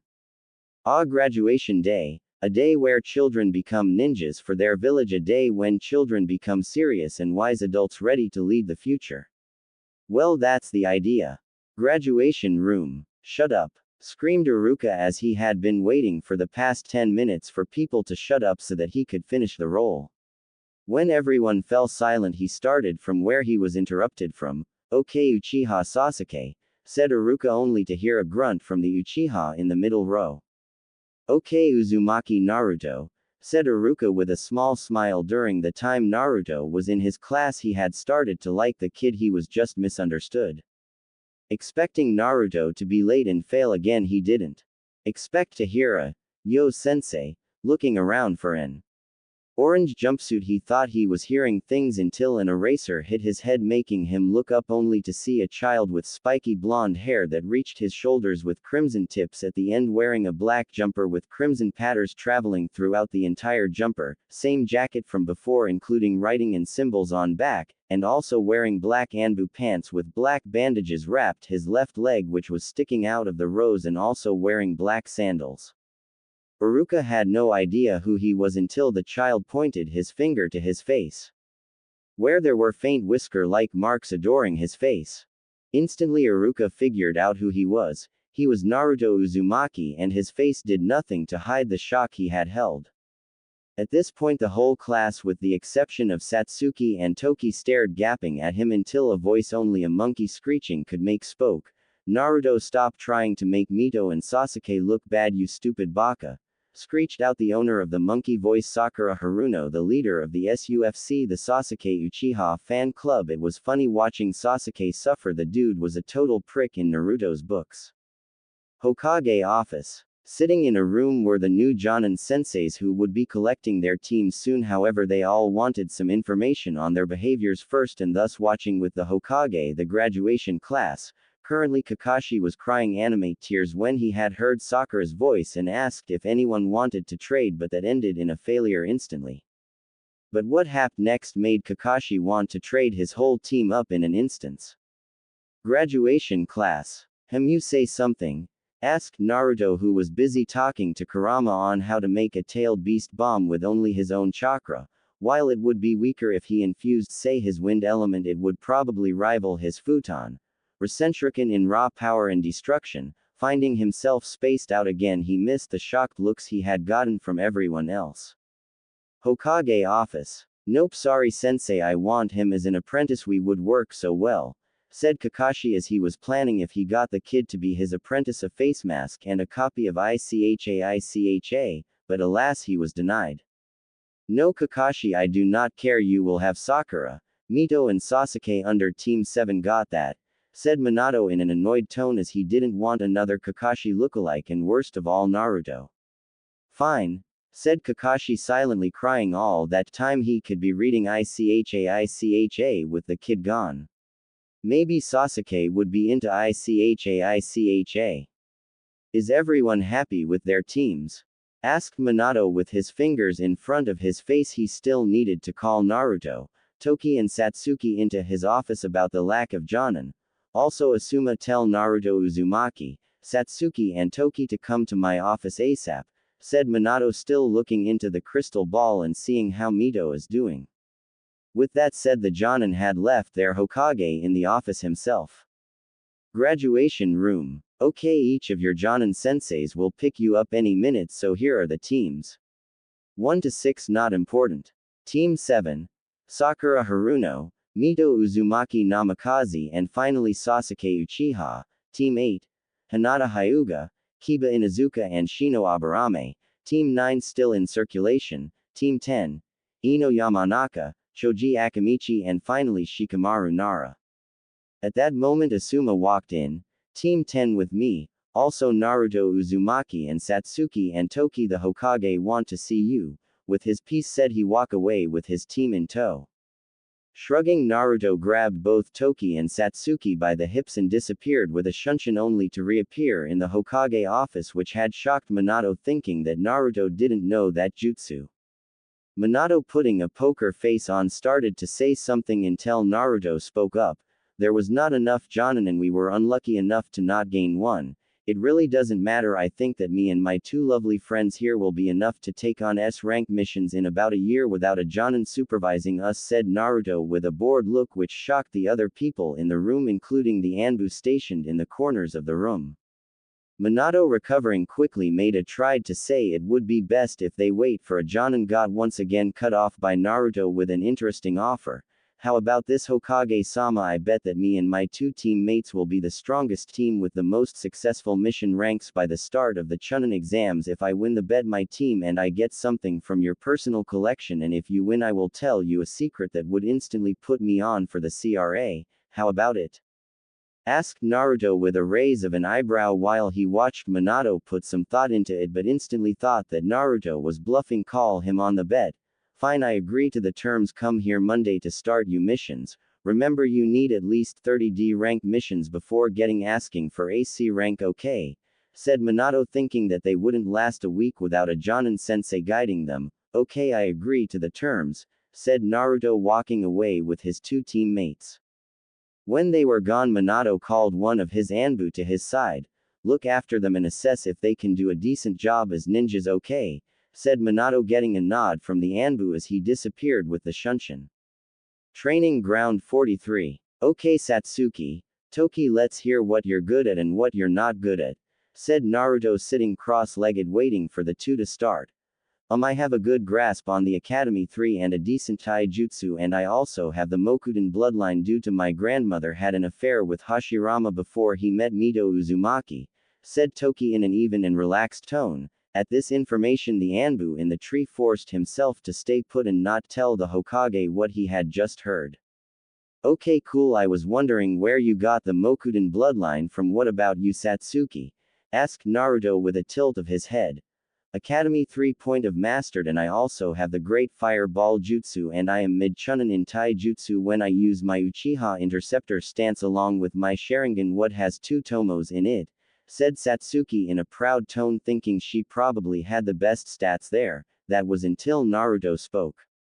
Okay, I have 3 bloodlines in Kyuubi in me, which grants me a higher healing rate, and because of one of my bloodlines which I had developed while I was out training, I get near instantaneous regeneration and the ability to consume and shape shift. By consume I mean once I kill an opponent I will have the choice to break apart their DNA and absorb it into my body. With this I gain the target's memories, skills, and bloodlines if they have any. My second bloodline is the Sharingan, which I had evolved into its Mangekyo Sharingan form by having Kyuubi place some chakra into my eyes.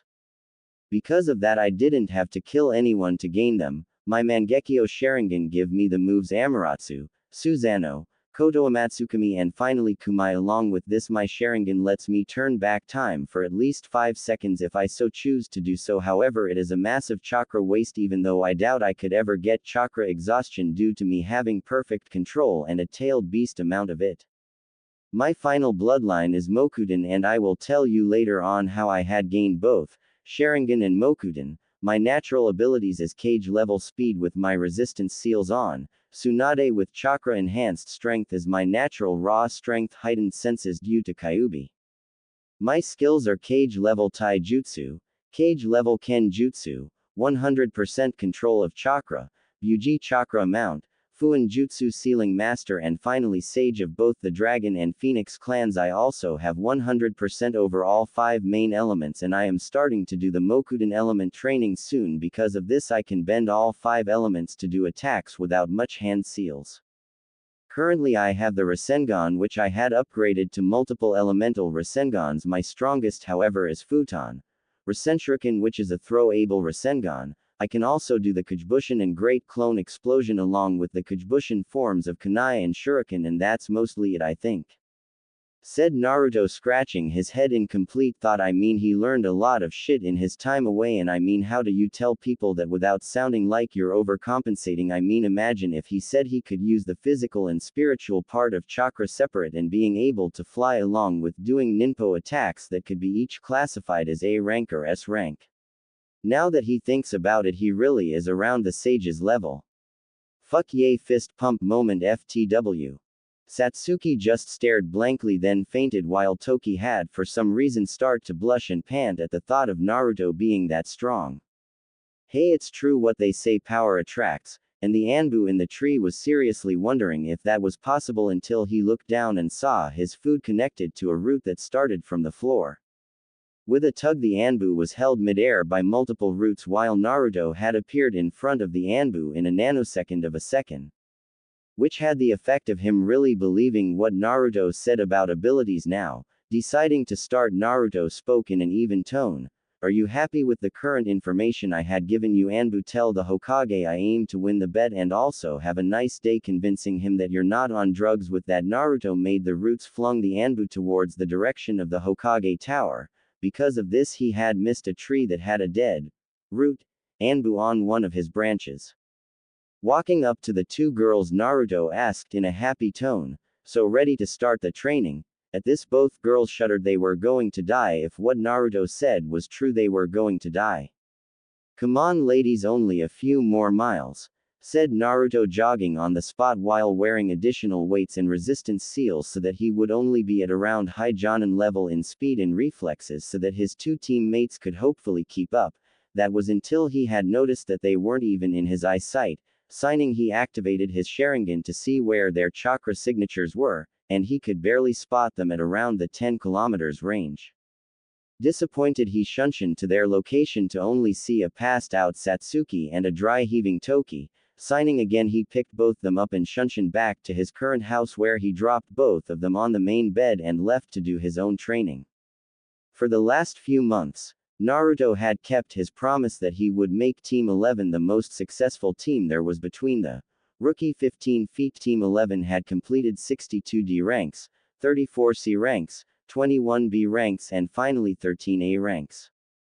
The only reason he had been able to get the C, B in A ranks were because of the fact that everyone wanted his team to do the mission specifically had also helped. Hell, even Minato couldn't deny that Team 11 was the most successful team since the village's founding. Naruto's team had obliterated most records held by even veteran Jonin, and by the way the client talks about the team, if Naruto had done the missions himself, the missions would have been done even faster. It was mind-boggling. Hell, his own daughter's team had not even done over 5 C ranks, and he himself trained his daughter to about a low Jonin level, while Kakashi had trained Sasuke to about a high Chunin level and Sakura, the other student, to a solid Genin level, but that was only due to the girl's fangirlism that she had on Sasuke. Sigh, the next Chunin exams are coming up and Naruto has won the bet. Might as well give him the scroll he wants now, said Minato in a self-pondering tone, as he had no way to win the bet between himself and Naruto. With another sign he called the Anbu, Sparrow go get Genin Naruto Uzumaki. With the command done, Sparrow had used a shunshin to appear next to Naruto to only drop his jaw at what he saw. There the Genin, Naruto Uzumaki, was walking up a waterfall with boulders tied to his wrists and legs. And from the look of it, the boulders had gravity seals at a level that he couldn't quite see from.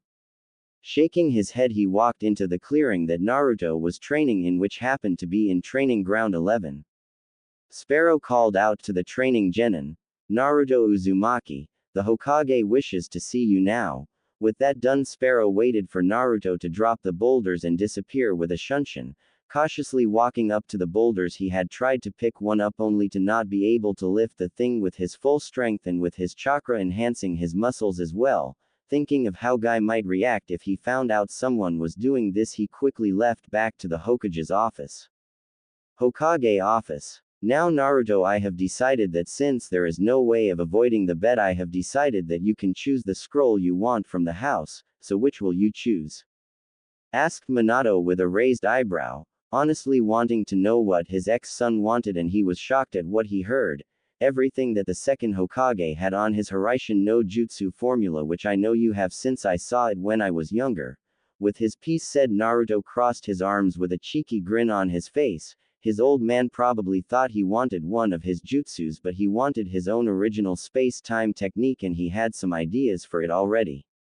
Grimacing, Minato disappeared with a yellow flash for a few moments and then finally returned in another yellow flash.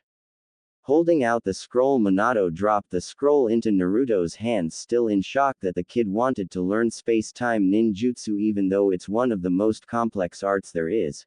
Hell, Fuin Jutsu compared to space-time ninjutsu was like writing the number 1 over and over, and space-time ninjutsu was like designing a complex home with only a hammer. It was almost impossible. Just out of curiosity, what are you planning to do with that? Asked Minato with hundreds of ideas going through his head at what the kid would do with that knowledge. Hell, he maybe might make a Hiraishin no Jutsu copy for all he knew. Oh well, I'm planning on making my own space-time technique so that it could be my ultimate trump card in a fight.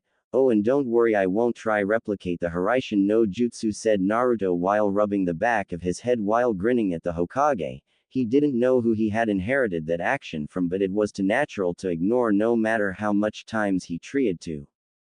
Oh okay, I guess if Konoha had another space-time ninjutsu user it would be good. Well anyway, I need to get back to doing the paperwork, said Minato looking back at his desk, only to start to tear a bit. His paperwork stash had grown by 5x the original size. He was so not leaving until late in the evening. Minato, because of the paperwork, had missed Naruto's grin when he saw how desperate Hokage looked when facing his paperwork, so he decided to use this to his advantage. Hey Hokage-sama, do you want the secret to defeating the evil known as paperwork? Asked Naruto in a hushed tone, which instantly made Minato grab him by the shoulders and start to shake him. Please tell me the secret to defeating this evil known as paperwork. Screamed Minato while crying he would do anything to find out how to defeat the evil known as paperwork. Hell, he would have fought all tailed beasts at the same time for a chance at finding the way to beat paperwork. Slowing his shaking, Naruto stood up and had pointed up 3 fingers. Okay, but I want 3 things. 1. I want Senin travel rights. 2. I want 3 U's from you in which I can get anything I want at a later date. 3 feet. Grinning evilly, Naruto said what his last of his requests. 3. Throw apple pie at your wife and daughter in the middle of the street with me recording it, along with me putting a seal on you that will erase the secret I tell you if you try to tell others. This also counts writing, motioning, and well, practically anything revolving the secret. With his request done, he saw Minato pale at the last request. Was it truly worth it to throw apple pie at Kushina and Mito's face and get a seal on him that will erase the information of the secret if he told anyone? Looking at his desk one more time, he knew the answer. Yes, Naruto-sama, tell me the secret. All 3 of your requests done and agreed to, please tell me, said Minato with as much emotion as he possible could. He doesn't care about the pie. Looking at his desk, or what used to be his desk, he could only see mountains of paperwork growing before his eyes. It was too much for him. Grabbing 3 Hokage U's and his pen, he had started writing up Naruto's traveling rights and U's. After that was done, Naruto placed the seal on his wrists and told the Hokage about the seal reacting if anyone tried to take it off him that wasn't him, it would erase the knowledge anyway. Naruto, grinning, placed his hands around the Hokage's eye and whispered 2 words, Kage, Bushin. Also, I expect the pie in the face at 3 p.m. After that, Naruto dashed to his study, leaving a silent Minato. Slowly, Minato told everyone of his Anbu to leave him. With a nod, all the Anbu left. Making sure he was alone, Minato summoned 4 Kage-bushin. You know what to do, said Minato in an even tone. As soon as his clones started working, he left with a shunshin and appeared in a pastry shop buying 2 apple pies. He had told another pair of Kage-bushins to get his wife and daughter. He could see Naruto a few meters away from him with a camera out ready for the scene waiting to be shown.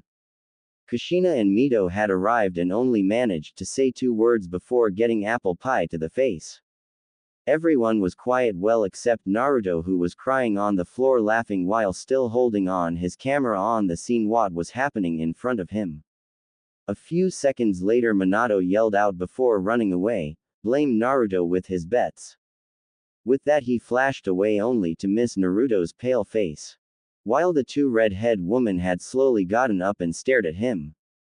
At this, he knew he was screwed if he didn't leave now, so with a 2-finger salute, sorry I got to dash, but the pranking king from hell has much more work to do. With that, he disappeared back to his house only to find it empty again. It was weird. Satsuki and Toki would only be around or in the house for at max, not including sleep, but then again they don't even sleep here sometimes, for about 3 hours before doing their team training and then leaving to wherever they went. It was weird for Naruto, especially since he was dating them both, but it must be a girl thing. Either way, he enjoyed his time with them. Now all that there was left to do was get ready for the Chunin exams what were coming up soon. Sleeping in his study, which he had transformed into a new room due to Satsuki and Toki not wanting Naruto to sleep with them in the main room, which he understood because it would be quite weird if he did that without their permission. So with a sigh, he started reading Lord Second's information about space-time ninjutsu. After all, he needed it for his next project named Time Devil. It was finally the time of the Chunin exams once again, and he was feeling kind of, for some strange reason, tense. The only other time he could describe this feeling was when he defeated Iwa with his Hiraishin Jutsu during the Third Great Ninja War. Looking up, he finally decided to get the meeting started. Does anyone recommend their teams to participate in the Chunin exams? Asked Minato, looking from left to right. He had an idea of who would most likely sign their teams up, but he still had to know. Finally, someone spoke up. I, Hatake Kakashi, nominate Team 7 for the Chunin exams. After this was said, the senseis of Team 8, Team 9 and Team 10 also had requested their teams to participate. After a bit of waiting, another voice spoke up from the back. I too would like to nominate my team to participate in the Chunin exams. After hearing that, everyone looked back, only seeing the face of Naruto Uzumaki. The most successful genin team leader to ever be recorded since the starting of Konoha as a whole. It was amazing. Wait, Hokage-sama, I don't think that the teams are ready to participate, said Iruka, who had been helping with the paperwork that day. Even though he had been working for the past few hours, he had noticed that the usual mountain of paperwork that would normally be there every day be reduced to about 100 sheets at any given time. Maybe he figured out a way to beat paperwork. Going off topic, Iruka made his claim. I had taught those students since the academy, and while they have good jonin senseis, I would only recommend either Guy's group or even Naruto's group. And the only reason for Naruto's group is because they have made mission in nearly every rank completed with top marks from the clients, said Iruka, waiting to see if the Hokage would listen to him and his well-thought-out explanation on the matter. Normally I would agree, but this year 3 teams are filled with clan heirs, and both Guy's team and Naruto's team are already fully prepared to take on the Chunin exams. With that said, he had instructed everyone to leave the room. Once everyone filled out, he summoned a carrier hawk and attached Team Naruto's Chunin exam application forms to the hawk's leg. Giving a signal, the hawk flew off to his targeted destination. Let's tweak this a bit. Add a compactor seal here. And done. Finally, now all it needs is my blood and chakra, mumbled Naruto as he had finished possibly making the most complex seal since his father's Hiraishin. It may have taken countless weeks with barely any sleep being in between making the bloody seal, but now he can always look back at this day to his greatest achievement at the sole age of 13. Standing up, he started walking out to the back and simply sat in a meditation position that the dragons had taught him. Even though he knew both positions for how the dragons and phoenixes trained their sages, or would have trained their sages since he was the only one who got the chance, he found that it didn't really affect him in gathering nature chakra other than when in the dragon position the nature chakra was a lot denser, which had the effect of it lasting longer and boosting his strength much more than his speed, but also gave him unbreakable skin, but because of that it also took a longer time to gather the nature chakra to go into dragon sage mode. The Phoenix one, however, made gathering nature chakra really fast while also boosting his speed and also giving him a higher regenerative ability, and if he gets good enough using Phoenix Sage mode, he could rebirth himself if he truly died while in the Phoenix Sage mode. The downside to this is that the Sage mode of the Phoenixes makes the nature chakra run out faster, so it would only be effective in defeating either an enemy as fast as possible or if it was to finish a fight as fast as possible. So while both Sage modes do come in handy, it was really hard to use during mid-battle because of the required time limit of either gathering or running out of energy. With a sign, Naruto slowly drifted into his mindscape, which he had not been in for the past few days. Naruto's mindscape. Waking up in his mindscape, Naruto started walking forward towards the seal that would be a few minutes away. Taking time to view his mindscape, he saw all the lush forest trees growing with a beautiful nice shade of green on each and every leaf on every tree.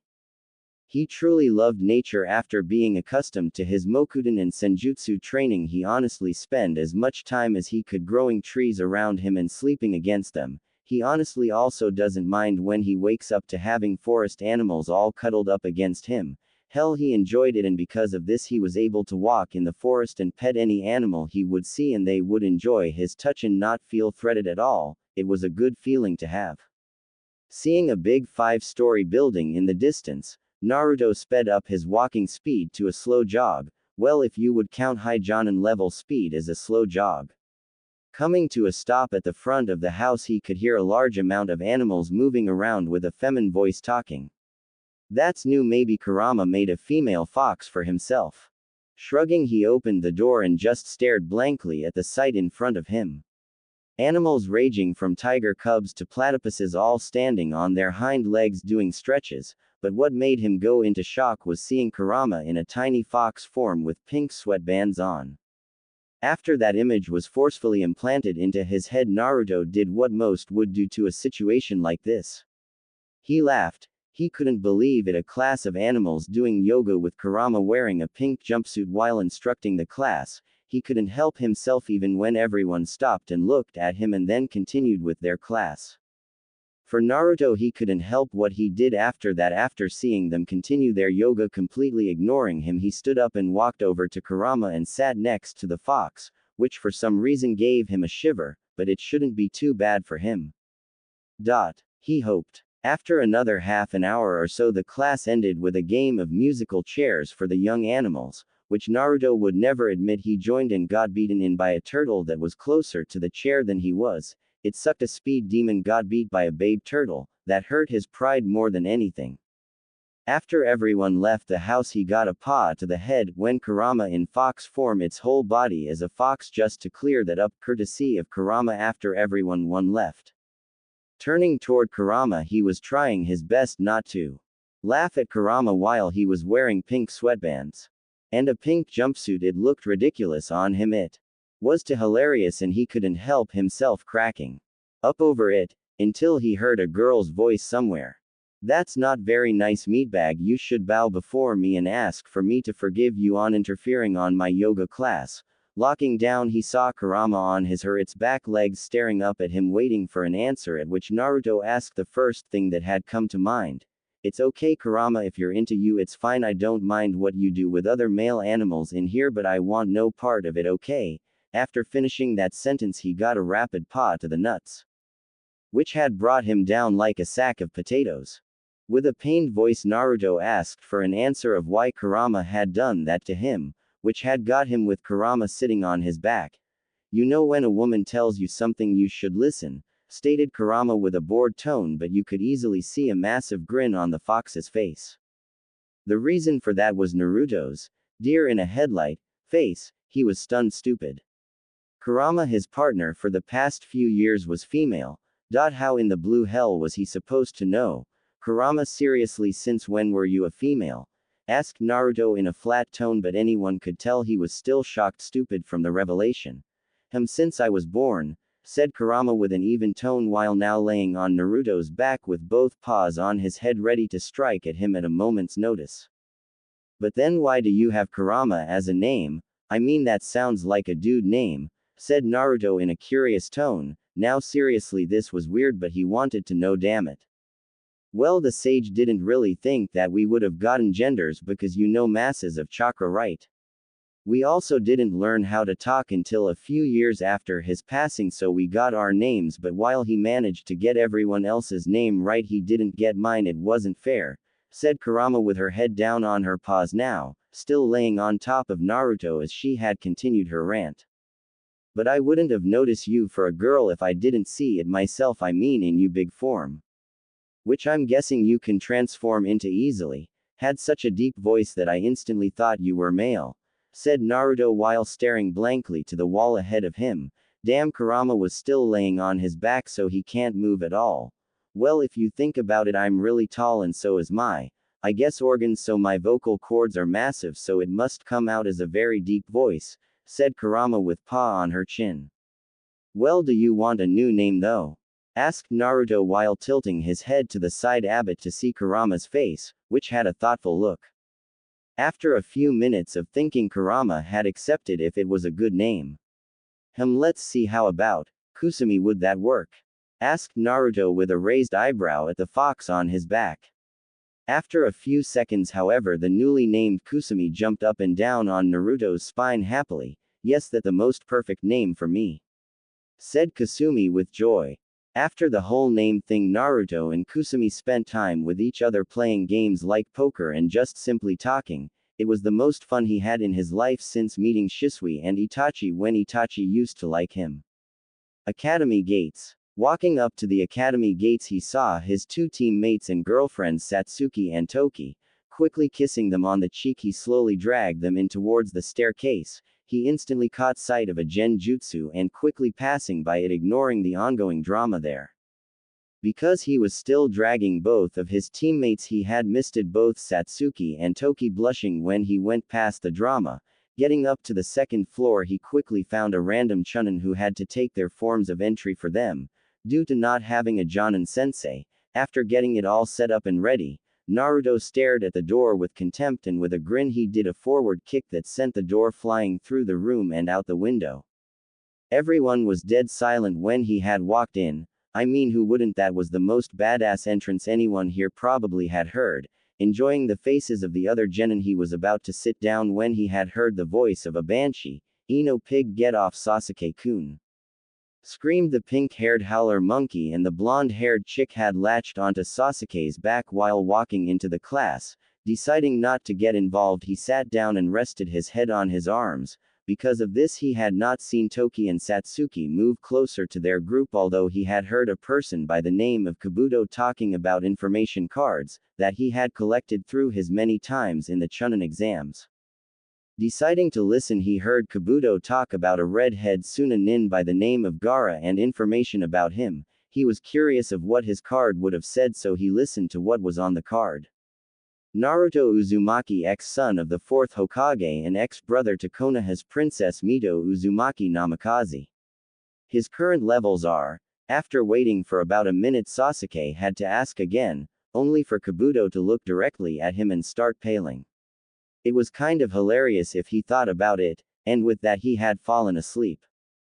Time skip preliminary. Sorry, but I couldn't be bothered with Forest of Death or first part, but it's basically the same as canon, just that Naruto doesn't inspire everyone Mito did, and Naruto's group doesn't meet with Orochimaru or the other rookies at all, and they are 3 days early. Cough cough cough. Okay, I welcome you genin who had made it to the third part of the test. However, because there are too much people, we will have to have a preliminary to decide who goes to the finals. At this Hayate, the protector, for the third Chunin exams clicked a remote that had made a large flat screen descend from the roof and randomly scroll through names. In Naruto's opinion, the fights were quite boring, seeing as how they had ended all too fast for his tastes. However, to be fair, some matches were good, like Toki's versus a Kumo chick by the name of Kurai, but due to still being a fresh genin, even though they had done the most missions in a few months, she couldn't beat a more experienced genin. Satsuki was the same, as she had fought Samui, their team captain, and only lost due to her overcompetence, and now she was suffering from electricity burns in the med bay. Looking up at the screen, he couldn't help but smile at what he saw. Naruto Uzumaki versus Kiba Inuzuka. Finally he got to fight. He was ready to go and show these people how badass he was, until he heard Kiba talk. Haha, we got this, Akamaru, we got the dead last. Who cares about his mission ranks? He probably begged others to say he did those missions, said Kiba, with others nodding to what he had said. No one really saw Naruto fight, so it must have been bribes that gave him that mission ranks. Seeing that people agreed with Kiba pissed Naruto right off. He wasn't going to kick his ass now, no. He was going to demolish him. Using a fire shunshin, he appeared on the floor waiting for Kiba to hurry up, which he seemed to take forever. However, he had saw that Toki was laughing, so he might as well let Kiba take more time in making himself look like a clown. Finally making his way down, Kiba started with his taunting. Dead last, how about you give up now and I don't make you look even more of a loser, said Kiba while trying to show off his non-existent muscles to the group. Can you hurry up here, I'm getting bored over here, said Naruto, making a deliberate yawn, which had gotten the attention from everyone including the other genin, but Toki's face was weird to him. It looked like she was annoyed he had interrupted Kiba's gloating, or she was annoyed he had made him stop making himself look like an ass. Cough. Okay, the match between Naruto Uzumaki and Kiba Inuzuka is now beginning. With that, Hayate jumped back, signaling the fight beginning. Naruto, still bored, appeared behind Kiba and kicked him with a corkscrew kick to the ribs, which left a loud cracking sound going through the area. Ah! Screamed Kiba as he held the left side of his ribs, which were probably broken by now. Staring blankly at the fact he just beat Kiba with a simple kick at like only 10% of his sealed state, it kinda worried him. I mean, seriously, he beat someone in one kick? Like, what the actual hell, that's not natural. Hayate, I don't think he can continue, said Naruto, scratching the back of his head as he watched Kiba squirm from the pain he was feeling. Finally getting back from the shock, Hayate had called the match. Winner Naruto Uzumaki. With that, the medics had come in, including Tsunade, as she wanted to see the damage the kid had been dealt with. Doing a quick medical scan, it shown that he had broken all his ribs on the left side, and the amazing thing was nearly every bone near the ribs had also been fractured to a point that they could break at the slightest touch. Carrying the boy to the med bay, Tsunade looked back at the shocked look Naruto had on his face. That instantly proved he didn't do that on purpose, but to have that much strength. It was amazing. While nowhere near her, it was a lot of strength, maybe even more than Guy's strength without his weights. Okay, final match, Mito Namikaze versus Omoi. Waiting for the two to appear, he had started the match. This will be way too easy. Sorry, but you're finished. With that, Mito ran at Omoi at Chunin level speeds and aimed for a haymaker straight to the head, which Omoi countered by striking his left knee, which had made Mito's haymaker miss its mark by a large amount. Throwing his knee up, Omoi kneed Mito straight in the jaw, then followed up with a sweep kick that had tripped Mito. Grabbing his sword, he pointed the tip at her neck. Sorry, but you have to surrender, and if you don't, I will have to land the killing blow, which would make the fourth Hokage kill me, and then the Raikage will fight the fourth Hokage, and then there will be the fourth Shinobi War, and then everyone will kill each other until we are all dead, and then the Raikage in his dying breath will send me to hell, and I don't want to go there, so please surrender, asked Omoi, which had made everyone who was listening into his random ramblings, which had Samui and Kurai blush a bit at his behavior while still pointing his sword at Mito's neck, only to hear a shout of Rasengan, and to feel an spiraling pain in his back before feeling his body getting destroyed from the inside.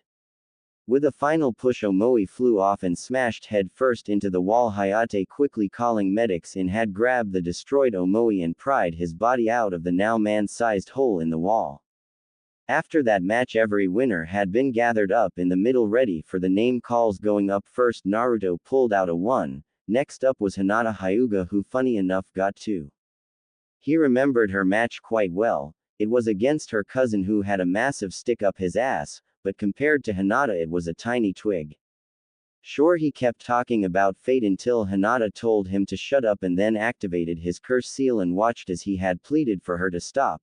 It was sickening to watch, which is why he had challenged Hinata on behalf of the Hyuga's branch members. Now he gets the chance to do it.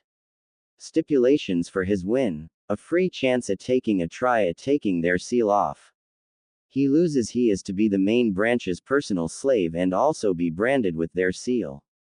Well, princess, good luck, said Naruto as he had left before the other matches were called up. If he had stayed, he might have seen Satsuki and Toki come out of the med bays with their cloths ruffled a bit.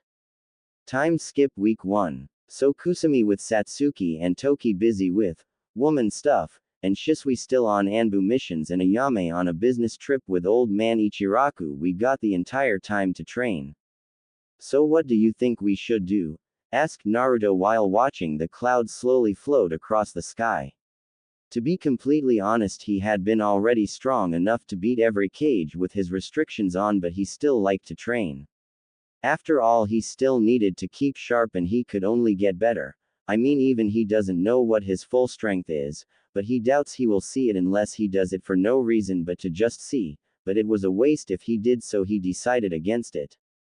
Naruto-kun, I have no real idea, said Kusumi as she lazily laid in her home on the couches, still reading one of the books Naruto had absorbed when he had absorbed a soldier who would managed to get a lucky shot on him when he was just starting up. The book was called 50 Shades of Grey. Don't read if underage. Seriously. Now Naruto didn't know what the book was about, seeing as he had discarded that memory over countless useful memories, and seeing as he can't be bothered to read it, he just lets Kusumi read them when bored, although he did notice that Kusumi had enjoyed the book a lot, and because of that she constantly read the thing over and over. Suddenly a thought struck him: the Kuchiyos, Edo Tensei.